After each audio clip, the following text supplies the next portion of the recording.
This month we're going to use the rotational hang. So you want to set the ring up where you can get a nice hang with the feet off the ground. If you need to, you just keep the feet on the ground just lightly and work through the action. So you're trying to get extension, side flexion, tuck under into flexion, side flexion the other side. Otherwise, legs off, and then you're tucking that butt under, get that nice hollow,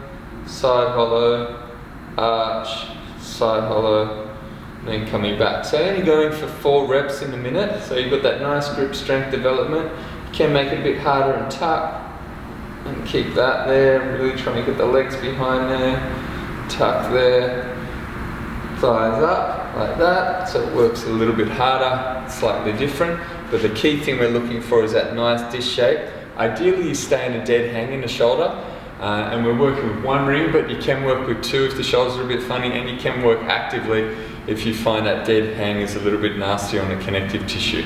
So work with what your body's telling you it needs right now, and then develop it from there, never force it.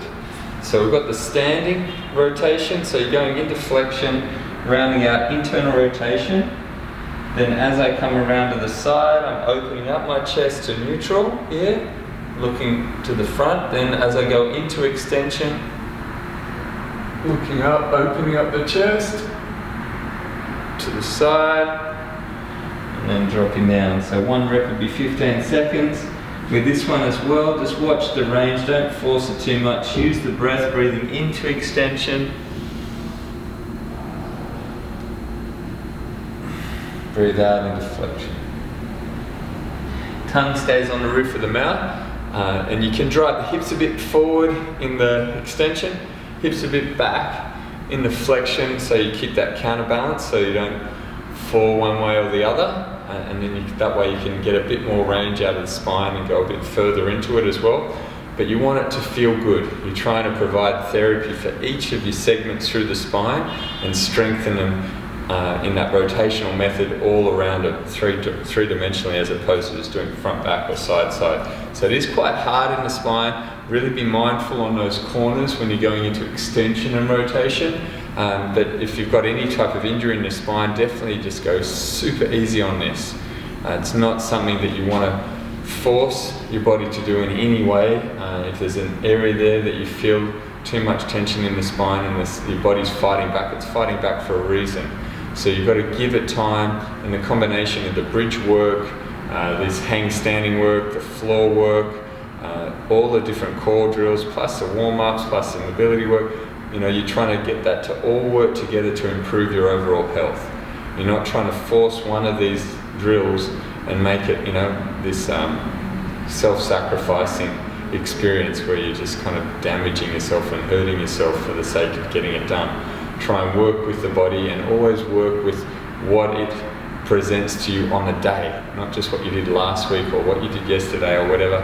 You know, do the massage ball, do the foam roller, work through that. How's my body today? What's tight?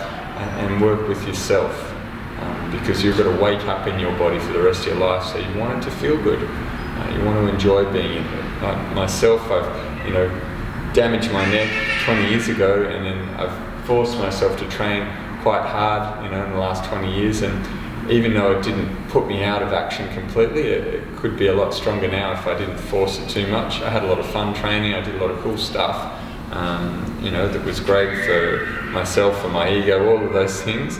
But at the same time, there's a line you don't want to cross where it becomes self-abusive. And then there's a line that you want to, stay on this side of where it's therapeutic, it's beneficial, and it's long-term. And it's going to build you up so that way you can just enjoy your life in every area. There's nothing worse than having a twinge in your spine somewhere. It really it drains you. Everything you do in a day, if you've got a sore back, you have to kind of think about, and it's just sucking all that energy because you're conscious of it. So you have to kind of coordinate your body to do everything around the injury all the time.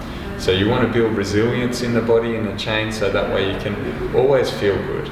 And it's not possible to always feel good, but you're trying to feel as good as you can, as much as you can. And then that way when you do, enjoy things, you've got more of a buffer zone before you twinge something. So enjoy it, get into it, get 3 sets of it done, tick it off, but do the right level for you.